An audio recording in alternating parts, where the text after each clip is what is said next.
Here is Chad Greenway, former game-changing linebacker for the Minnesota Vikings, the Iowa Hawkeyes, and was it Mount Vernon High School? Let's go. Mount Vernon High School. Mount Vernon. Here at the Minnesota High School Football Coaches Association. They just look like high school football coaches out here, too. Look all over the place. Look at the stances. They're like... Yeah, there was a group. 3-point stances. Baby blue sweatshirts, embroidered, of course. And I don't know what school it was, but they were sitting over here at this table about 45 minutes ago.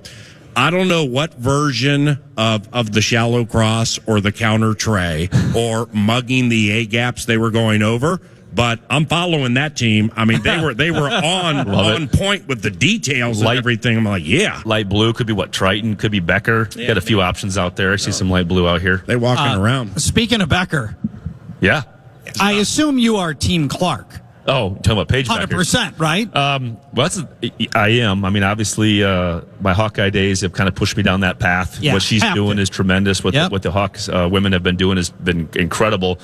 But it's not lost in the fact that my kids growing up were massive Paige Beckers fans, and their first picture of their celebrity high school basketball player was Paige, and we went and watched her play several times. Yeah, right there in Hopkins. It's just what she's done.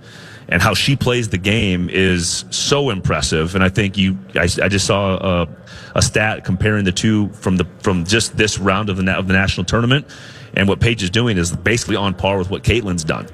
Now, maybe it could be argued the kids she's playing with, the recruits she's been playing with, are very, very talented. It's UConn, the traditional powerhouse, blah, blah, blah, blah, blah. But the way she plays, Paige does what she has to do to win. Do I need to have 12 assists? Do I need to score 35? Do I need to, she just plays the game at an incredible pace. Fun to watch. I want them both to crush it because it's great for the women's game, but I want the Hawks to win. Come on. And that's got to be your Hawkeye. Yeah, I mean that's in you. Let's absolutely. Go. Yes. Yeah, I mean it's been a fun run, and everybody's wondering what's going to happen next year when they don't have her, and how's the program going to go from there. So there'll be Paige is coming back. I'm in my own kids' ear. Like maybe that could be you. Come on, kid. But no pressure. But you could be Caitlin Clark playing for Iowa. I mean, no pressure. Dad. But she tends to do the opposite of what I say, so I tend to just be quiet. Because you have 16-year-old daughters, you know what I'm talking about. So when for tonight, is it a family affair? You've got all of your girls. I think they all play basketball. Well, they all play hoops. Right? They all love hoops. Right. Is everybody going to be huddled around the TV? All but the oldest will be at practice in the start of the game. AU practice from track to hoops.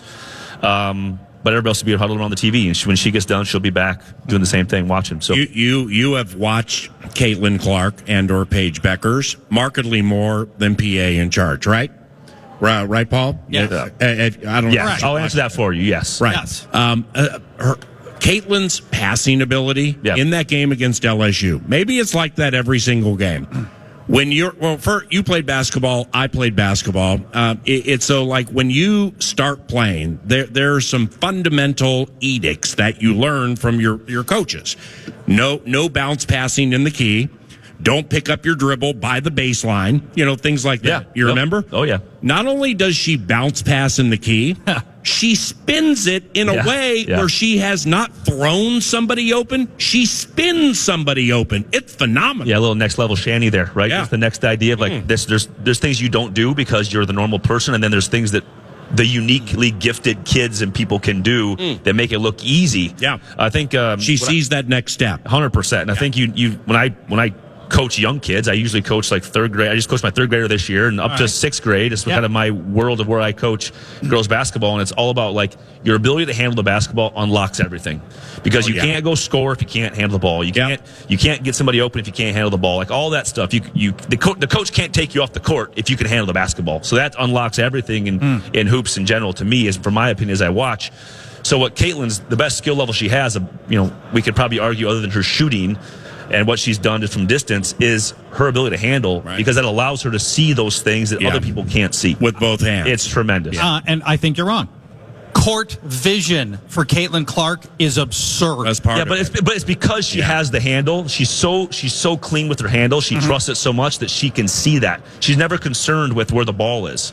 she can see everything else because it's on a string. So she's always here, and she can see what's coming next. She can see the angle of the defender. She can see if she's overplaying, the back door is going to come.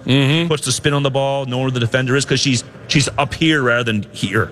She's a half second ahead of the game. Yeah, it's tremendous. Just, we've all watched a lot of basketball. When it comes to passing, we can see, where the ball's probably going to go next. Yeah. When she's making passes, it's stuff I don't see coming. Nobody a lot of times, her teammates don't even see it coming. Especially the rim runner, right? The transition running. Whoever's running the Stolke for Iowa right now was Zanano from Watertown Mayor last year. I mean, you're running the rim.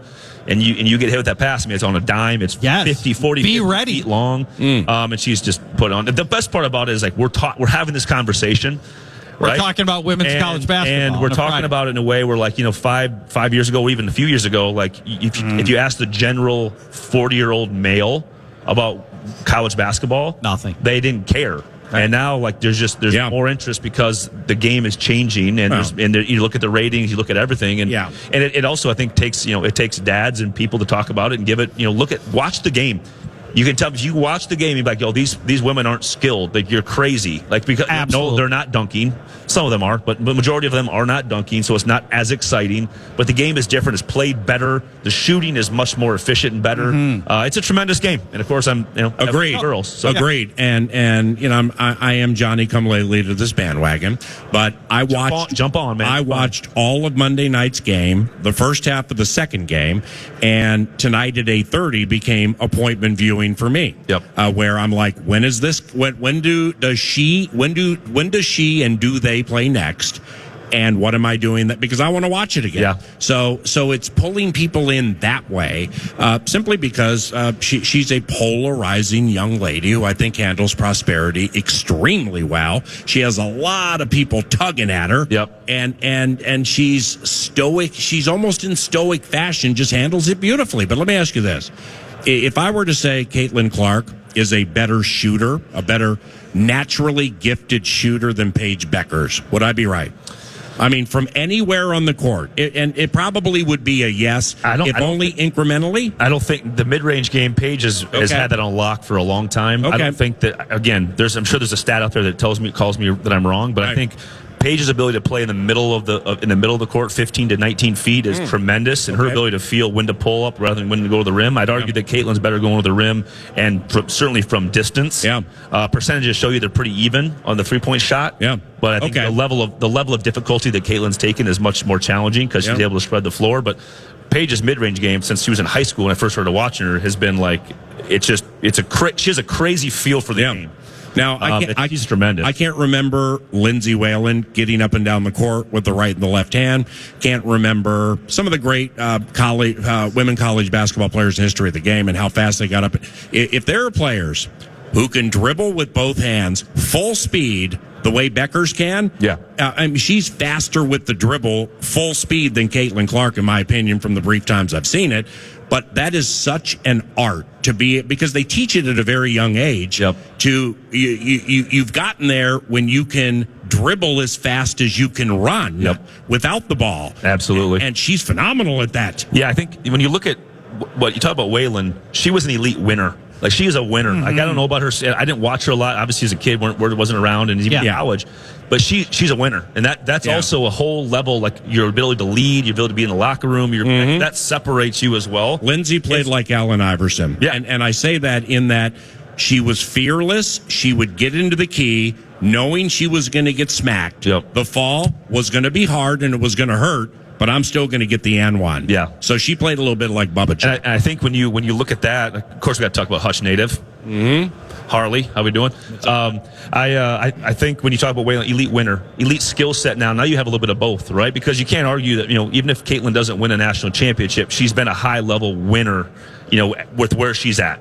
And does she need to win a title to be coined the best ever? I think that's a crazy take. I mean, it's like telling Dave Marino he sucks. I mean, the reality is the numbers are the numbers. Now, and it's a team game. It's a team game, but you also can't take away from what Paige has done, because she maybe has more talented teammates. Because she's also an elite level winner. I mean, she just hasn't been healthy. So it's just been fun to watch. And now, here's the difference in the women's game for me personally as a fan. I've always been a fan.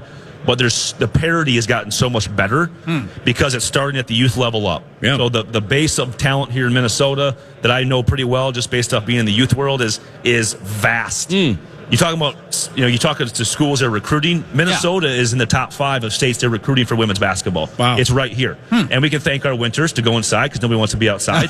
Right? And if you don't play hockey, you're going to probably play hoops. And you're in a gym all winter, and you have this, it starts young and builds. So, like, we're in a hotbed. If you look at the numbers of Minnesotans that are going out impacting big-time programs, it's tremendous, and it's going to get bigger, which is fun to watch. Ran into this stat. It's weird. It's stat guy. Really, I know, right? Stat guy that I am. I know, right? 7-game stretch with 20. This is Paige Beckers. 25 points, 8 rebounds per game, 4 assists per game, 2 steals per game, 2 blocks per game. Averaging those numbers: 25 points, 8 rebounds, 4 assists, 2 steals, 2 blocks. History of NBA, WNBA, and Division I college basketball, men's or women's. LeBron James has had a 7-game stretch with those numbers. 7-game? 7-game stretch, and Paige Beckers. That's it. End of list. Yeah. In the history of NBA, WNBA, and Division I men's or women's basketball. Yeah, you're talking. It's Paige Beckers and LeBron James. Yeah, it's tremendous what she's doing, and I think to come off injury, multiple injuries, and do it the way she has. I mean, she's already been in that title game. Now, again, she's seeking out the same thing Caitlin is, winning that title. And if UConn women can do it this year with the injuries they've had and the short bench they've had, which is just so that's crazy. Why they're a 10. That's exactly like right. 10th ranked. Or they were a 3, but they were kind of ranked in that middle of the pack, of the top 25. Of the top 25. Exactly. They were there because just of early injuries. Then they've gone on a run, and they've done it in a way with a shorter bench, and they have all these kids that are not playing that are crazy talented. So next year, I mean, that's good. Watch out. And by the way, congratulations on the state title of Providence Academy, man. That was really cool. Yeah, it's been a while. It's been on for like a month. Oh yeah, we haven't seen you in a month and change. I mean, thank you. It was anytime you get to watch your kids compete at the highest level. Now Beckett, our 7th grader, got to be part of that too. She had some impactful plays in the tournament, so that was really fun. And Mad's been able to win 3 of those, and they're hard to come by no matter what level you're at and what you're doing. So everybody sees and has an opinion of the actual moment, but for me as a dad to watch the work and toil and what it takes to get there. Then what Madden specifically has dealt with all year has been tremendous. So it's fun. What do you mean dealt with all year? Did she have? No, just stuff. Just life. Okay. Life, and every crowd she walks into, it's interesting. For our family and how that goes. Yeah. I won't not going to get. I'm kind of curious. Yeah. Well, we can talk off air, but it's not always easy. Yeah. And she does some of that stuff to herself. So it's always. Living in the moment, moving forward, but she's so proud of them both. Well, you are correct. We haven't seen you in a month and change. The last time we saw you, how do I look? Great as usual. Thank you. I mean, your body fat's up to 4%, so we can talk about that between seconds. But nevertheless, the last time we saw Chad, the Minnesota Vikings had 1 first-round pick, and Stephon Diggs was with the Buffalo Bills. We are going to broach some of those topics and do so via the draft with some talkbacks that we are going to play back to give away Miller Lite draft party tickets for the draft party and the first round of the draft Thursday, the 25th at U.S. Bank Stadium. That's around the corner. You're listening to 9 to noon from the Doubletree Hotel in St. Louis Park, adjacent to 394. We are here for the Minnesota High School Football Coaches Association Clinics on KFAN.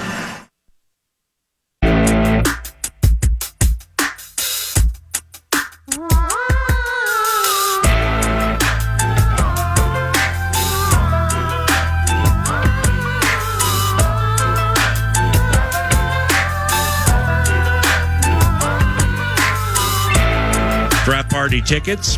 Nordo, producer at the 651 Carpets Plus Studios, and we have some talkbacks where we will listen to some draft-related takes, opine, and then give away some draft party tickets. What's going on there, E? Missing out on the party across the street, there's no doubt about that. But via the talkback machine, hit that microphone next to the play button on your app. Give us up to your best 30 seconds, and I got a bunch of them here. And I'm going to start with Rob in St. Paul. He's about trading up and then trading another big-time name, a member of the Vikings. This is Rob from St. Paul. I think we should trade our 2 first-round picks in our next year's first to New England and get our quarterback at 3. And then trade JJ, our wide receiver, to Arizona for their 4th round and pick Marvin Harrison Jr. and a lot of their draft picks and build our defense that way. And with lots of money, we don't have to pay JJ for next year. So there you go. He wants the Cardinals to give up their 4th overall pick, not take a rookie wide receiver. In fact, take JJ, pay him a massive deal, and then we take the rookie wide out. Well, given Stephon Diggs is going to be a free agent after this season, you can just replace JJ with Stephon Diggs and go 360 on it. NIL then becomes name, image, and loathing. What do you guys think of that talkback? Any comments? I don't think JJ is going to get moved. I don't think the fan base has the stomach for that. Kwesi's repeatedly says he doesn't want to do that. You don't let guys like him out of the building. I think the only way that happens is if Rob Brzezinski's gotten to a point where we simply are never going to get a deal done with JJ. That's the only moves. Yeah, but he's under contract this year, and he won't play on this deal. And you would franchise him next year at $24 million. So I mean, there are those options. I think he wouldn't play. Okay. I mean, don't you, Chad? A lot of them have said that. On his 5th-year rookie deal, I don't think JJ would play. Okay. Well, I think there's going to be a point where it's going to have to have a conversation, because at the end of the day, like, even $20 million is going to be underpaid for what he's going to require, and that's why he's going to say, I'm not going to do it. Mm-hmm. Now, again, we don't know what makes JJ up. I don't know him that well. I've only spoke to him a few times to know because sometimes when you have the guilt of not playing because you want to go out there and play because you're a competitor, and like you want to go take the next step for your career, and that means going to play and keep putting it on the line. Now, again, like, I don't know him well enough to know how he's going to react to that situation. He may just say, you know what, I'm going to stay at home and you guys can deal with it, and I'll be over here just hanging out until my contract runs out. So I'm not sure of the legality of how that all works, but the reality is I don't know why you'd pay him $250 million to have nobody throw him the football. So as much as Kwesi wants to say we need to keep him around, like, who's going to throw him the ball? That's just wasted money. You're preventing yourself from paying a quarterback long term if you're paying him, and you might as well have me throwing him the ball, because I was a 9-man quarterback growing up. I have a little bit of fuel left in the tank. We ran some speed option, and I ran a good audible system. I'm capable, we have nobody to throw him the ball. You think JJ has enough leverage that he can change this team's trajectory at the quarterback position? No, I don't think so. I don't think any one player does. No, I don't even think him. I don't think so. And I think when he plays the wrong position to put his foot in the ground and say we're going to do it this way or else, because he's not the quarterback. He's an incredible player. I mean, there's no question about it. We all want him here, but the reality is the numbers just simply won't make sense for where we're at if we want to have a competitive football team. Yeah. So congratulations, you have a receiver and a quarterback eventually, right? We don't have one of those positions. We don't have the most important one. Something we've lacked since, I don't know, 1 year with Brett. I mean, Kirk, we had Kirk for 6, but before then, when's the last time we had a quarterback that we could kind of hang our hat on? Dante Culpepper had a nice run for 3 years. And we've never done it from draft up since Dante. I know. So, like, the reality is you keep going and getting free agents, bringing them in. Like, the reality is, let's, take a shot and get a young guy. What's next? Well, it's Rick Spielman checking. Oh, excuse me. That's Jared from St. Paul. He says the team should trade back and acquire more picks. Let's listen. Hey, it's Jared from St. Paul. Let's say the Vikings just ride with Sam Darnold, trade that 11 down to get Jerzon Newton, Nate Wiggins, Kool-Aid McKinstry with 11 and 23, get a second-round pick, and draft an offensive lineman. Let's build this team before we worry about a quarterback. How about that trade back, Charch? No, I don't love it. I mean, I can get most of those guys at 23, so I don't love it. I could see it because this team does have a lot of need. We don't have a functional starting cornerback. We don't have a D end that we feel comfortable with. So team's got a lot of need, but if you don't have a quarterback, it almost doesn't matter.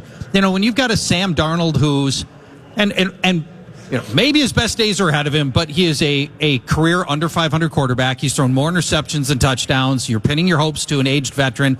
I've been through Brooks Bollinger. I've been through Kelly Holcomb. Kelly Holcomb. I've been through I've seen how this story ends. Sam Bradford. Right. This is not necessarily the way I want to go. Jackson. So, yep. I can understand the thinking. Build around it and then hope for a quarterback next year. But then you're still just hoping. Well, let's go back to the last point too. Is why would the Patriots unload 3 when they need the exact same need? They're just in a better position. Right. I mean, so that to me, like it sounds great. I mean, you can wish in one hand and go number 2 in the other. See which one fills up first. I mean, the reality is you'd be getting 3 first-round picks for 1. Yeah, that's great. But still, they still have to win. And they need a quarterback as badly as we do. So, the reality is, you have to win now. But if you have 11 and 20, go ahead. You have a new coach, right? You have a new coach and want to win now. You're in position right now to go get that guy you probably really like. Again, who knows what's going to happen? The draft is the draft. That's why it's exciting, why we talk about it. But moving back, I don't understand why you would build a team without having at least a stable, solid quarterback option that we don't have right now. What's next? All right, well, Joe says you guys are sleeping on this guy. I think we might be sleeping on Sam Darnold, y'all. A year under next level Chaney. Has he ever had weapons this good? Maybe we can take defense with that first pick, offensive line with the second one, and turn Sam Darnold loose. You guys are all sleeping on Sam Darnold. What do you think about that, the former 3rd overall pick? Well, okay, in fairness, this will be the best position he's ever been in to succeed by a lot. And, and maybe he's gotten smarter as a backup. Geno Smith got smarter as a backup, got better as a backup. And maybe that's the case for Sam Darnold. I'm not saying Sam can't be an effective quarterback in this offense. There's a chance he will be. There's nothing in his history to suggest that that's going to be the case. I mean, that is hopes and dreams only. Yeah, and I think what you'd rather see then is have Darnold stay where you're at with draft pick and go pick the best available quarterback. Yeah. If you like anybody in that position, otherwise take best available player with biggest need, and wait for another year, and then you deal with Darnold, and you're gonna have what you're gonna have. We've got a lot of great football minds in this audience right now. Let's do a poll of these high school football coaches. How many of you want to trade away 3 first-rounders and more, maybe sprinkled in a couple of seconds and thirds in there as well, to move up to pick 3 to draft a quarterback? Lots of hands up, but it's radio. This is we got about 4 people that raised their hand out of 40. Most people here, most of the coaches in this room would not do it. That's a pretty scientific poll, no doubt. What's next? Here's a guy that I plan on giving a pair of passes to the Miller Lite draft party on Thursday, April 25th at U.S. Bank Stadium. It is Sean in Eden Prairie. Let's listen. Hey guys, it's Sean Eden Prairie. And to me, it's very obvious we're going to go get our quarterback. Kwesi's always hyped up having that superstar talent to win Super Bowl since he's gotten here. And we're going to lose our first, but we have plenty of money in the next 2 years to supplement losing out on having first-round picks. So to me, what makes it important, Talker, is we have, well, depending on comp picks, 15 picks from rounds 3 to 7 the next 2 years. Those are the picks that are going to matter. Those are the picks we need to hit on to build our team.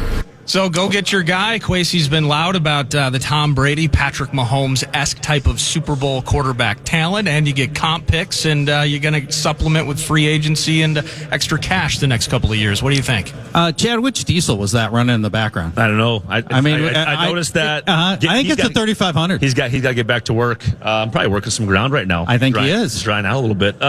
Preparing for planting season, maybe? In Eden Prairie. Maybe a little construction site. Maybe construction, not in Eden Prairie. There's no farmland you can left. Farm Eden Prairie, absolutely, somewhere, I'm sure.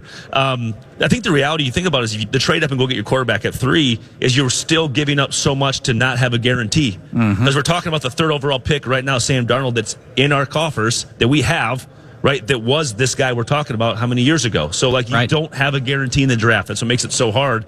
So to give up so much for that, to be in that same position, I just don't know if I love it. So if it goes wrong, now you're the Panthers. Yeah. You traded all this equity to go get Bryce Young. Yep. He looked terrible, and now you don't have any mechanism for getting another quarterback on your team and trying to get better at that spot. I mean, if it turns out you move to 3, you go take your guy, whoever that is, and he does not pan out, and you don't have future firsts, you are in a seriously bad spot. And you paid spot. JJ, now you don't have any money either. Yeah, right. Thank you very much for the talkbacks. And Nordo has a winner up his sleeve for the tickets to the draft party, which is in 20 days at U.S. Bank Stadium.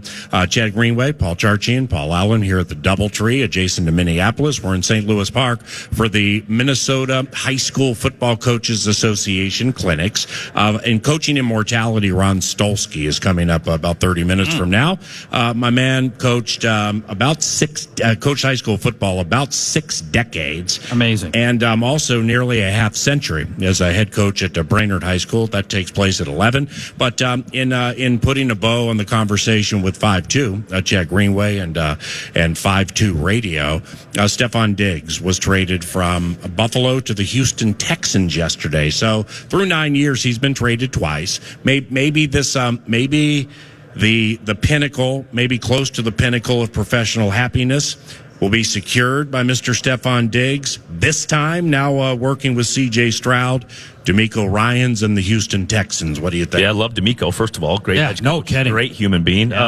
Was at the Senior Bowl with him. He's a good dude. I think when it comes to, I lost a friend over this with Diggsy when I talked about him last time he left a team, when he went from Minnesota to Buffalo. What do you mean you lost a friend? Because we were talking about the way he exited. And we talked about how he used social media. Who's the friend, if you don't?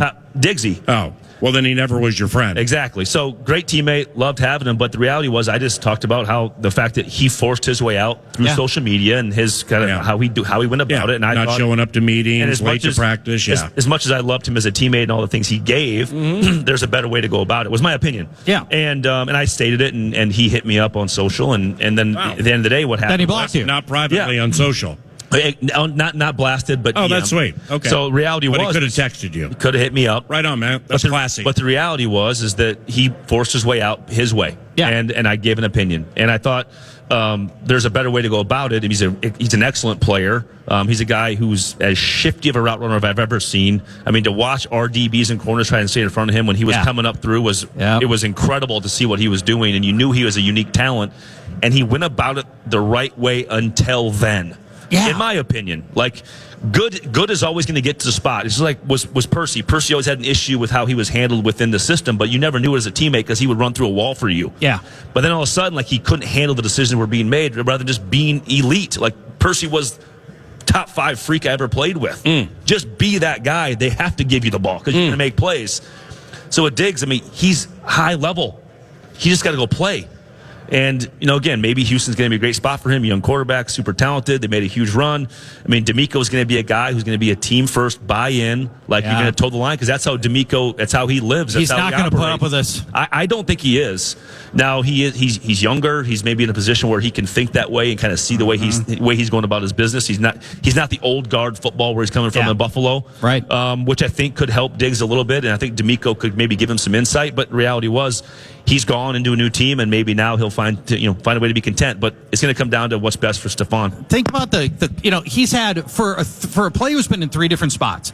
He's had Kirk Cousins, Josh Allen, and now he gets C.J. Stroud. Yeah. I mean, dude, you can't ask for better situations to be in than this, and yet he's found ways to be unhappy in all these stops. And at some point, it's you. Well, it's not everybody else. You just determine that you're unhappy, right? And until it's all about, I know the issue here was he was sitting behind, quote unquote, behind Thielen. It wasn't going to be the 1, right? He was going to be the 2.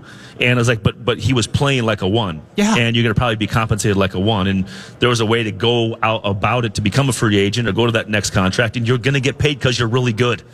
But that's just not the way he operated. And that's why it's kind of the same conversation with JJ that we're talking about is, we know how good he is. He's incredibly good, incredibly gifted. He's a team-first guy, he seems like. I mean, he's saying all the right things, but what's going to happen now when things aren't necessarily going the way you wanted them to go? How are you going to react? And how are you going to treat the organization that's giving you this opportunity by drafting you and throwing you the ball a million times?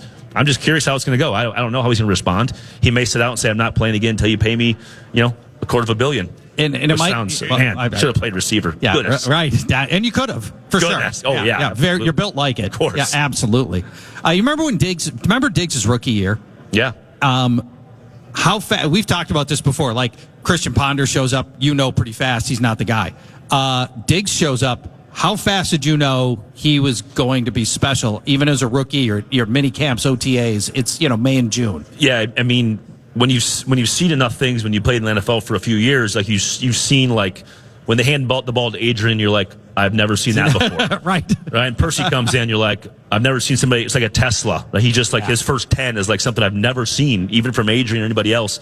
You watch Jim Kleinsaucer lift weights, you're like, well, that's different. He puts down his cup of coffee with a massive dip in and throws around weight you've never seen before. And it's like, I'm supposed to get off this block. That seems to make a lot of sense. But then when you have a guy come in, Brett throws the ball for the first time.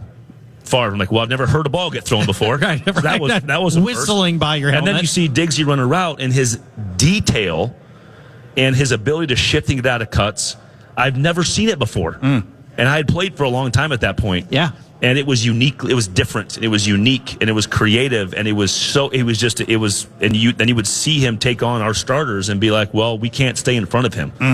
And his timing was right. He get out at the right time. His head snaps. And his hands are clean. Like it was different. And I think that's what excited you so much. And again, an excellent teammate when he's a part of it and in it, and when he's properly motivated. But then when things weren't quite the way they should be, he went this other direction. And again, that was his choice. And that's what we all have. And his choice again. Yeah, and that's the choice again. Now he finds himself, leaving an excellent situation with an excellent quarterback and team, and a fan base that I think loved him. I did see some folks on social media being like, Minnesota fans, you told us this was going to happen. Yeah, right. The Buffalo fans were saying, you told us this, how many ever years ago it's been. Yeah. And he gave them wonderful years and games. Still, you told us. You told us this was how it ended. There seemingly being no problems, and all of a sudden, a couple cryptic tweets later, and all of a sudden he's gone. Poof. And cryptic tweets by his brother. Well, actually pointed tweets by his brother, Trayvon, during some of this. So now we can officially establish who won the Stephon Diggs trade. Was it Minnesota or was it Buffalo?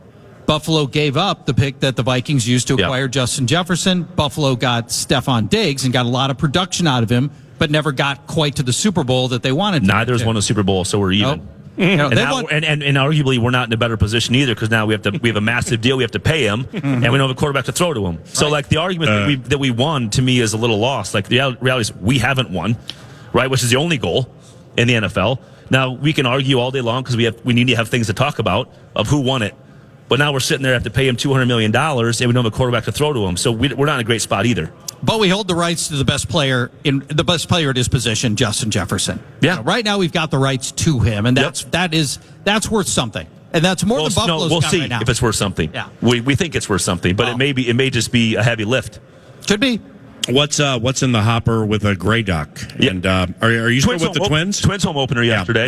We were out at the Grey Duck deck. It was an unfortunate loss for the Twins, but the buzz in the stadium was incredible. It was fun. Weather was great. It held on. Yeah. The Grey Duck deck was popping. It was awesome. So this year, for every homestand, we're giving away 2 tickets.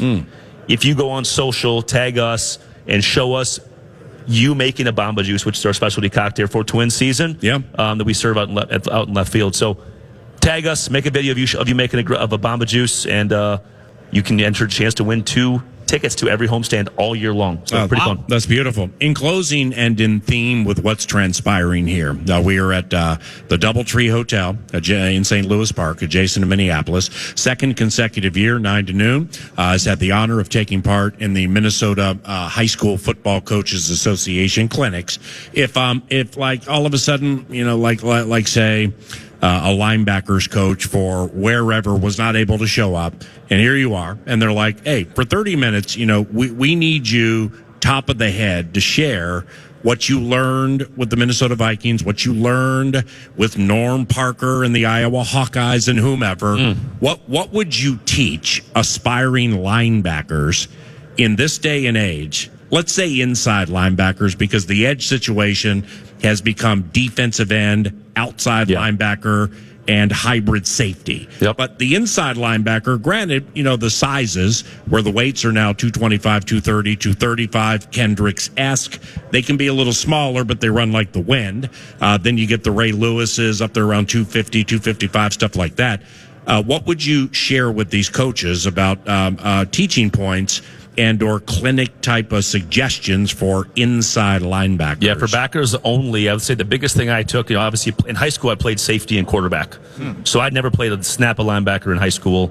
I go to Iowa, start putting weight on, start lifting, getting bigger, etc. You start playing linebacker, you're inside the box. It's a lot more going on. The 2 biggest things for me, and this is things I did my whole career, if I ever had a bad game or started having a bad, just bad mentally, I would always go back to my fundamentals, which is always your reads first. Focus on your read. What's your first step? Because your first step is so critical, especially at the highest level, is when you get a step behind, you're in trouble. You're blocked.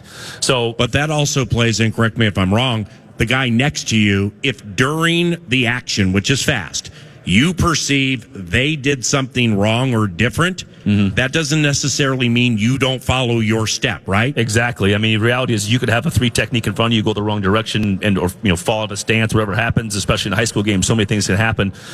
But you need to go do your job, right? So the next guy can do his job, so the next guy can do his job, and wherever the ball's going to be spilled and guy's going to make the play, whatever happens. But the focus is on the keys first, not to see too much, see little to see a lot, right? So I read my keys, I look up through.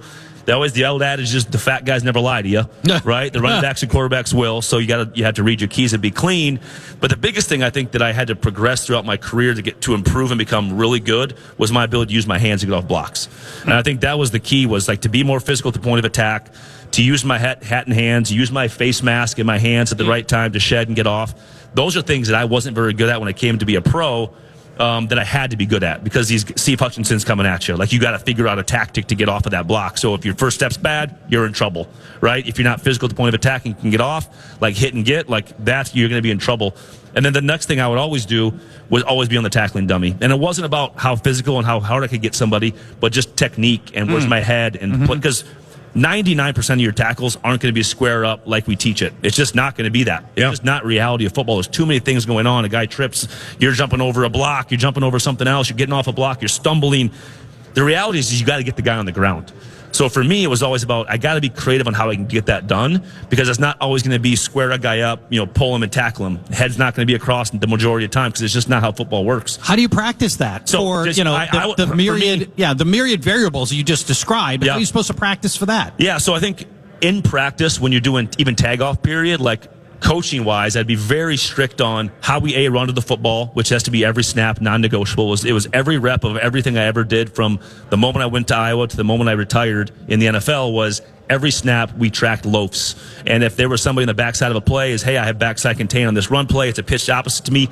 Well, as soon as that ball's pitched, I'm getting. So like just being consistent with that. But then when you get to the ball, like, you got to read angles and see if he's coming at me. Like, how can I get this guy on the ground? So when guys tag off, like, what's their body position? What's their mentality going to the ball? That stuff all matters, and it just matters every snap. No, what I would do, though, and I always go back to the Niners game, Monday Night Football, when we got whooped. Was that 2015? A season opener. I go back to that game because it's Tom Sula. It's elite coach. Yeah. So I go back to that game. That's an unbelievable 2-week sequence. But anyway, I struggled in that game. Our whole team did, but just me personally, talking about my own game, was I struggled in several things: bad eyes, bad technique, and coming out of training camp, I was ready. Couldn't have been more prepared. Really? But then you get to the game, and like your head goes a different direction. You're not focused and locked in on what you have to get done. So like that next week in practice, it was all about those simple basics that go back to your first time playing linebacker and like what my reads were. But the biggest thing was get on a sled and just not full speed, half speed up to 3/4, and just working on where my eyes were, where my head was, where my face mask was. Because I learned in the NFL is you tackle with your face and not your helmet. And that's the safest thing. You're next in the best position, but also you see what you hit at all times. And that's scary for kids, especially. But that's the safest thing to teach. And tackling these days in high school level is so hard to teach anyways, because you have the highest level who you can't do anything anymore. Right, can't touch anybody. Right? And kids are watching that, and you automatically become what you watch.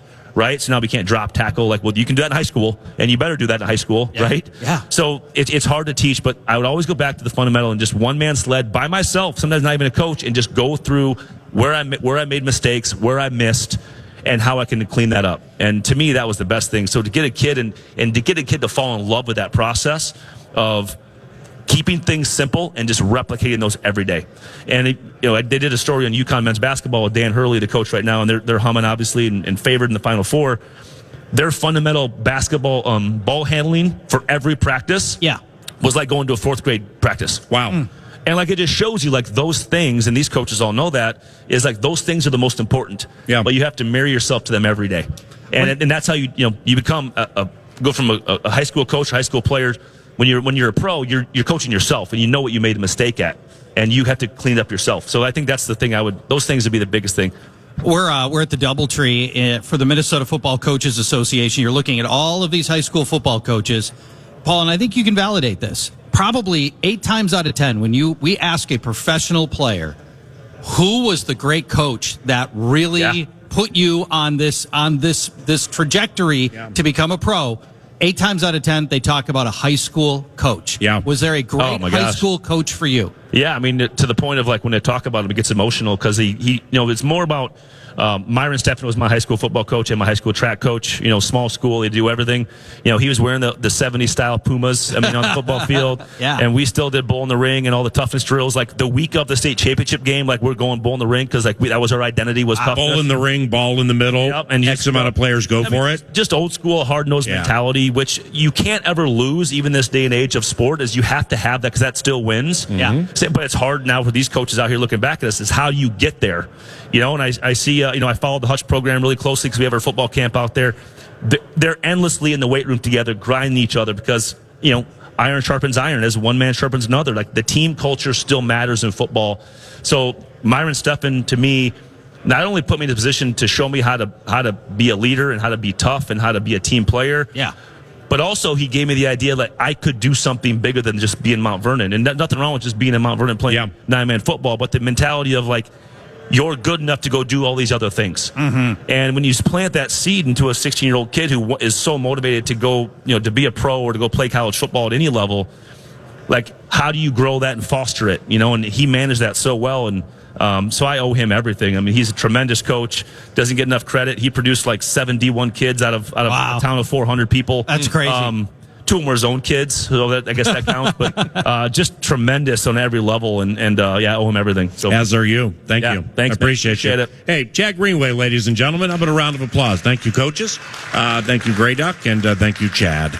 9 to noon continues from the Minnesota High School Football Coaches Association clinics in St. Louis Park. After this.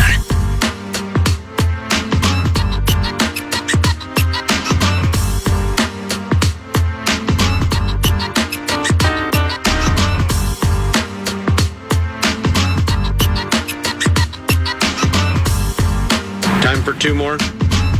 9 to noon.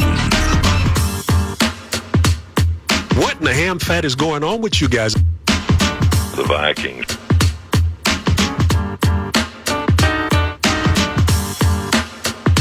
Nine to noon continues on FM 100.3 KFAN. Paul, you've been very consistent in saying the Vikings will draft a quarterback. Is that because they just need a quarterback and so they need to find their way to a quarterback? Or, is that want? Is that in the basis of fact?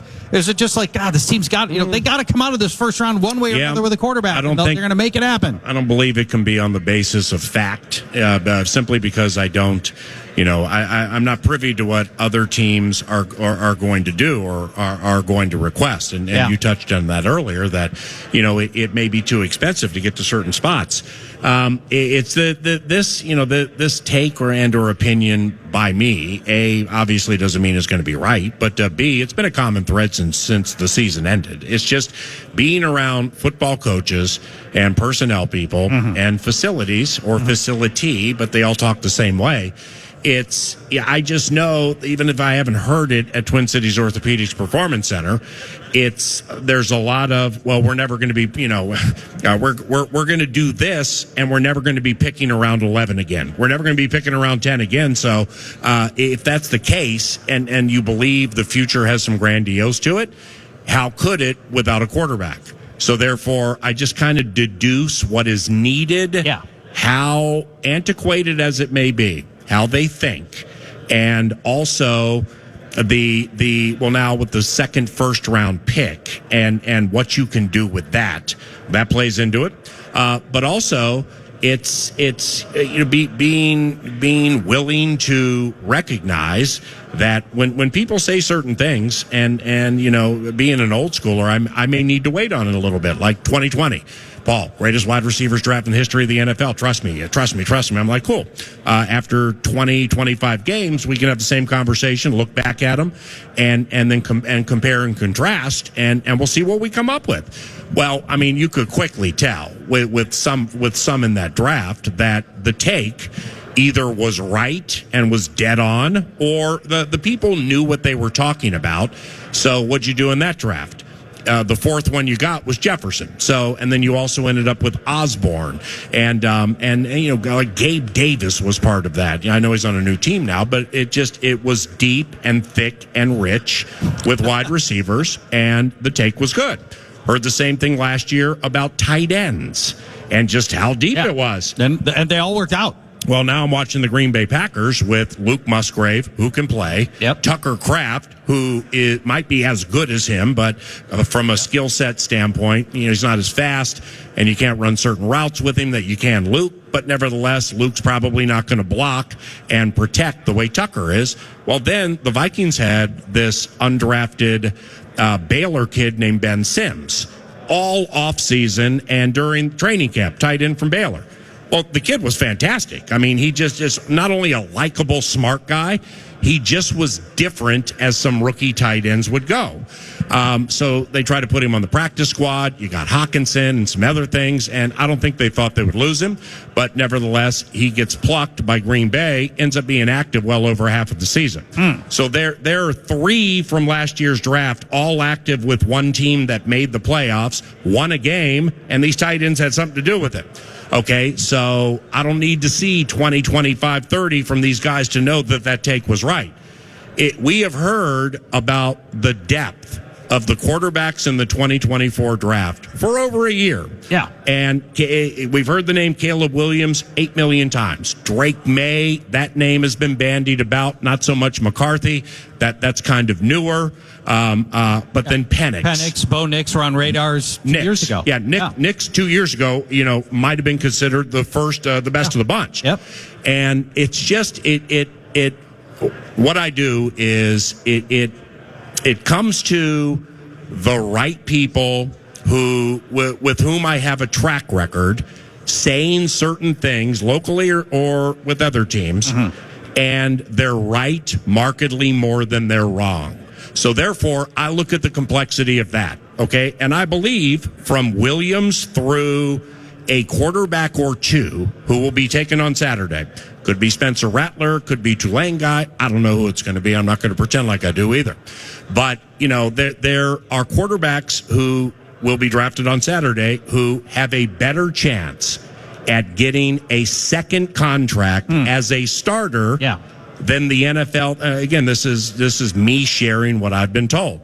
Than general quarterbacks taken on Saturdays. Not lasting in the league 5, 6, 7, 8, 9, 10 years as a backup, getting a second contract as a starter. Yeah. That's big. Okay, so now if the right people who have a track record with yours truly of 85% or higher being dead on with their takes. Yeah.